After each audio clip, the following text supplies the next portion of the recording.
Twitter पर बहस छिड़ चुकी थी। कुछ लोग गुस्से में थे तो कुछ बचाव कर रहे थे। किसी ने कहा था कि इस्लाम में सफर के दौरान रोजा ना रखने की छूट है, तो कोई बोला लेकिन वो एक रोल मॉडल है, लोगों को सही मिसाल देनी चाहिए। शमी का ये मामला सामने आते ही सोशल मीडिया पर लोगों के बीच इस्लामी नियमों को लेकर बहस शुरू हो गई। एक तरफ धर्मगुरु थे जो इसे गुनाह करार दे रहे थे, तो दूसरी तरफ वो लोग थे जो इस्लाम के लचीलेपन की वकालत कर रहे थे।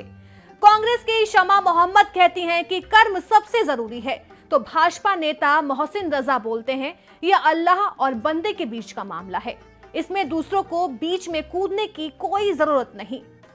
पर असली सवाल ये था, क्या रोजा टूटने का मतलब बड़ा गुनाह है? और अगर टूट जाए तो क्या करना चाहिए? रोजा सिर्फ भूखा प्यासा रहना नहीं। इस्लाम में रोजा महज एक भूखे प्यासे रहने का रिवाज नहीं है, बल्कि ये आध्यात्मिक सफर है। कुरान में कहा गया है, ए ईमान वालों, तुम पर रोजा अनिवार्य किया गया है, जैसा कि तुमसे पहले वालों पर किया गया था, ताकि तुम तकवा हासिल करो। मतलब ये कि रोजे का असल मकसद सिर्फ खाना पीना छोड़ना नहीं, बल्कि आत्म संयम, इबादत और अपने अंदर की इच्छाओं पर काबू पाना है। लेकिन अब बड़ा सवाल, अगर गलती से रोजा टूट जाए तो क्या होगा?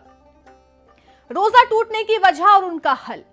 अगर आपने गलती से पानी पी लिया या कुछ खा लिया तो घबराइए मत। कुरान में कहा गया है कि अगर गलती से हुआ तो रोजा टूटा नहीं माना जाएगा, लेकिन अगर किसी ने जानबूझकर कुछ खाया पिया तो उसका रोजा टूट जाता है। अब रोजा तोड़ने वाली चीजें आखिर है क्या? जानबूझकर कुछ खा पी लेना, रोजे में शारीरिक संबंध बनाना, खुद को नुकसान पहुंचाना या जानबूझकर उल्टी करना, खून निकलवाना। अब अगर रोजा टूट ही गया तो इसका कफारा क्या होगा, ये भी बड़ा सवाल है। बता दें, कफारे का मतलब है कि अगर गलती हो गई तो उसका प्रायश्चित कैसे किया जाए। सबसे पहले लगातार 60 दिन रोजा रखना होगा।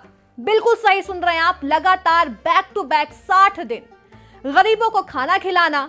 अगर गुलाम का जमाना होता तो उसे आजाद करना भी एक विकल्प था। मतलब साफ है, इस्लाम आपको गलती सुधारने का पूरा मौका देता है, बस सच्ची नियत होनी चाहिए। कब रोजा ना रखना जायज है? शमी के मामले में लोगों की बहस इस बात पर थी कि सफर के दौरान रोजा ना रखना सही है या नहीं, तो कुरान साफ कहता है, और जो कोई बीमार हो या यात्रा में हो तो वो दूसरे दिन में गिनती पूरी करे।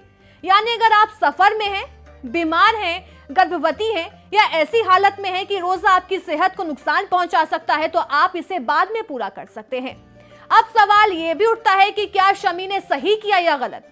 जवाब आसान है, यह मामला उनके और अल्लाह के बीच का मामला है। रोजा बस एक इबादत नहीं, एक सीख। रोजा हमें सिर्फ भूखा रहना नहीं सिखाता, बल्कि सब्र, तकवा भी सिखाता है। यहां तक कि यह हमें बताता है कि गरीबों की तकलीफ क्या होती है, जिससे हम दूसरों के लिए हमदर्दी और दयालुता महसूस करें। शमी का मामला 2-4 दिन में शांत हो जाएगा। ये सब शमी पर छोड़ दें। गुनाह, सवाब सब उसके हिस्से का है, हमें इसमें दखल नहीं देना चाहिए। वो अल्लाह और शमी के बीच का मामला है। लेकिन ये बहस हमें इस्लाम की असल भावना को समझने का मौका देती है। तो अगली बार जब कोई कहे कि अरे रोजा टूट गया तो क्या होगा, तो बस मुस्कुराइए और कहिए, अल्लाह की रहमत बहुत बड़ी है, बस नियत सच्ची होनी चाहिए।